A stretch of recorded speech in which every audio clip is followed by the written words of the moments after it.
Muy buenas tardes, señor presidente de la Real Sociedad Española de Física, autoridades, profesor Rodrigo, muchas gracias por estar aquí. Rectores de nuestra querida Universidad Autónoma, profesor López y Sanz, otros miembros de la Junta Directiva de la Real Sociedad Española de Física, por supuesto a los integrantes del jurado, una pieza esencial de esta arquitectura, a todos nuestros premiados, un grupo verdaderamente excepcional, y a todos ustedes. Siempre decimos que no habría ceremonia si tuviéramos todo lo demás, pero no estuvieran ustedes, en muchos casos familiares, amigos, pero también maestros, colaboradores y demás. Esa capilaridad es lo que nos permite tener una ceremonia y homenajear como merecen a los premiados. Es un verdadero placer acoger un año más, se ha referido antes el presidente de la Real Sociedad Española de Física. Iniciamos esta colaboración en el año 2008 y, como siempre, en el inicio de las colaboraciones institucionales hay personas, quiero recordar a una de ellas, lamentablemente no está con nosotros ya, Gerardo Delgado, que acompañó al profesor Fernández Rañada, y eso fue el inicio de esta fructífera década de colaboración. Posteriormente, la Real Sociedad Matemática Española, que asistían parte de sus miembros a la ceremonia, se aproximaron a nosotros con la misma idea y encantados, y desde hace varios años tenemos también los premios que hemos entregado ahora hace un mes y medio aproximadamente. Y finalmente se añadió los de esa sociedad de sociedades que es la Sociedad Informática de España, y el próximo año tendremos otro más y ahí nos pararemos. Entre otras cosas porque hay parentesco entre esa nueva área y las que están aquí representadas. Lo que al inicio, en el año 2008, pues era como un punto perdido en una distribución de nuestras actividades que no se veía muy bien cuál era el significado, hoy compone un clúster muy potente que nosotros internamente no le llamamos premios. Premios es el instrumento, pero en nuestra gestión, en nuestras conversaciones, le llamamos reconocimiento y proyección del mérito y del talento, porque así lo visualizamos. Estamos convencidos de que seguimos teniendo un déficit en nuestra sociedad de reconocer el talento, de disfrutar, de celebrar, de tener con nosotros a los mejores, tenerlos y retenerlos. Creemos que esa sigue siendo una asignatura cultural pendiente de nuestra sociedad, y por eso para nosotros los premios son el instrumento, pero a lo que queremos contribuir es a que la sociedad conozca y reconozca contribuciones excepcionales y las biografías que hay detrás, de las cuales hemos visto algunos retazos. También ha habido alguna referencia, hay premios y premios, algunos la verdad es que se convierten en referentes, este lo es, otros simplemente forman parte de, no sé cómo etiquetarlo, de un folclore en la esfera pública, y lo que distingue a unos de otros pues es la gramática, la normativa y la labor de los jurados. Los jurados, que operan con total independencia, que están integrados, como han visto, por destacados especialistas, hombres y mujeres, y eso es la clave de que funcionen los premios y tengan el prestigio que tienen, que sea un marcador de excelencia de verdad y no simplemente algo más añadido en la línea 135 del currículum. Como siempre, el presidente de la sociedad aprovecha legítimamente estos actos para dar su visión de alguna faceta de la física o de la ciencia. Hoy, además, lo suele hacer casi siempre. Hoy le ha puesto números y no voy a entrar en ello. Ha hecho un apunte también de reivindicar algo que es el conocimiento, el valor del conocimiento en sí mismo. Y el resto de la intervención, que les prometo que voy a abreviar todo lo posible, porque el acto ya es largo, Me quiero referir expresamente a ese punto. Primero, porque nosotros percibimos que la física, junto a la matemática, y nosotros no solo hacemos esto, tenemos programas potentes en biomedicina y en otras áreas, pero pensamos que la física y la matemática representan, seguramente como ningún otro campo, esos ideales de cuna griega y que toman forma en el siglo XVII de lo que podemos etiquetar como el conocimiento científico. Se da la paradoja de que, por una parte, es de estas disciplinas de las que hay un torrente de bienes materiales y de tecnologías ininterrumpido, muchas veces sin haber sido buscado o sin haber sido anticipado. Un profesor de Stanford, uno de los teóricos claves de la teoría de la decisión, Jim March, decía que en las organizaciones y en la sociedad las soluciones y las necesidades es más o menos como un cubo de basura. Se refería a un cubo de basura antes del reciclaje, donde hay gente que tiene soluciones y hay gente que tiene necesidades, pero muchas veces no se conocen. Y lo hablábamos antes con algunos de los premiados, lo que necesitamos es un ecosistema flexible que permita conectar el que parte de una necesidad práctica y da un rodeo por la teoría, o el que tiene una solución teórica, como alguno de nuestros premiados ha señalado esta tarde, que todavía no está muy seguro de para qué puede servir, pero que en sí misma es valioso. Bueno, yo creo que es esta reivindicación de que la ruta y la ruta que conecta el conocimiento básico con la aplicación es una ruta tortuosa y de muy difícil anticipación o formalización, si quieren. Eso lo sabemos también por la mejor literatura de la innovación, pues mi maestro en la Universidad de Stanford, Nathan Rosenberg, y lo sabemos por experiencia. Y tenemos que reivindicarlo. Alguno de nuestros premiados, Carlos Hernández en concreto, lo ha reivindicado de una manera tan transparente que espero que algo de lo que siga no lo tome como plagio. Yo creo que postular, hemos dado un paso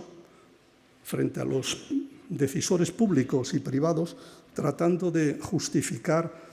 que el conocimiento básico es bueno apoyarlo porque antes o después va a producir resultados prácticos. Pero hemos limitado, yo creo que ese prisma, que es útil, pero es limitador porque parece que los resultados prácticos materiales, tangibles, son quizás la familia de beneficios más importantes que se derivan del conocimiento. Y varios de nuestros premiados han reivindicado, y yo he aprendido de algunas de las personas que están por aquí, físicos, con los que coincido en otras actividades y que reivindican la cultura y el conocimiento. Yo creo que dejamos de lado que seguramente el principal beneficio, y absolutamente monumental, es que no debe quedar reservado intramuros para la comunidad científica, es el placer de descubrir, el placer de conocer. No es extraordinariamente útil, como se ha señalado, acceder gracias al conocimiento, a la ciencia, a facetas, a dimensiones del entorno que de otra manera no seríamos no ya de visualizar, sino ni siquiera capaces de imaginar. No es utilísimo que gracias a esa invención social tan extraordinaria que es la educación, cada año podamos transmitir más o menos eficazmente, a la vista de PISA parece que no excesivamente eficazmente, pero transmitamos con bastante eficacia todo ese repertorio de conocimientos, todo ese software mental que le va a permitir a los niños, a los adolescentes de ambos sexos, moverse por el mundo y disfrutar. Yo creo que tenemos que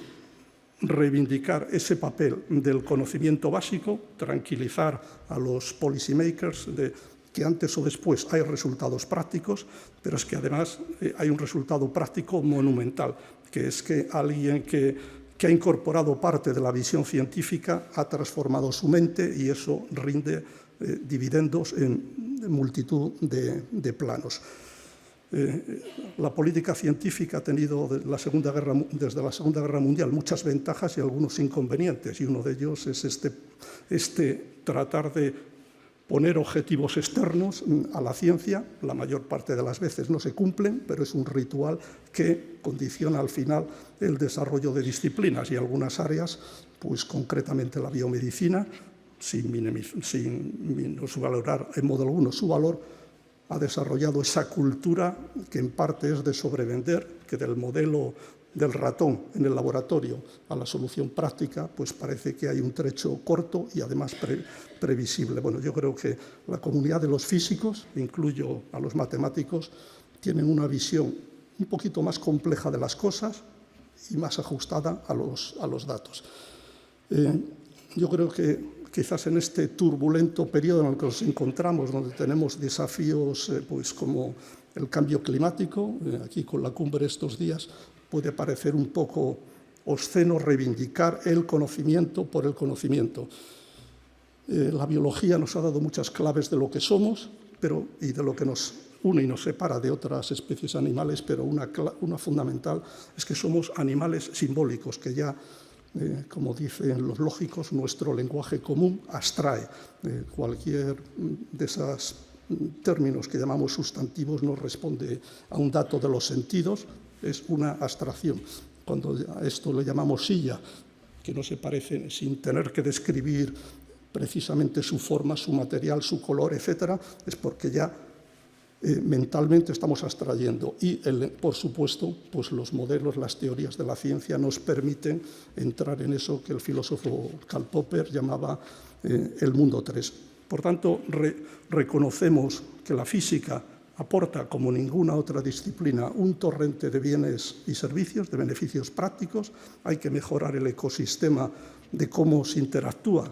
entre teóricos experimentales y con el mundo de la empresa, los hospitales, etcétera, pero a la vez es una comunidad que mantiene viva ese espíritu de exploración y de curiosidad que es un activo de cuna griega, que en la segunda parte es como una especie de parábola, que esa ha sido pues, hasta mediados del siglo XX, pues eso estaba claro y posteriormente pues se ha erosionado un poco. Se ha hecho referencia al público. Bueno, el público y la sociedad valora la ciencia y los científicos, pero como se ha hecho algún apunte, en el caso de España hay una particularidad, que lo valora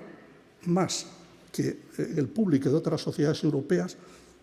y confía mucho declarativamente, y no solo declarativamente en la comunidad científica, pero es una de las sociedades menos informadas científicamente.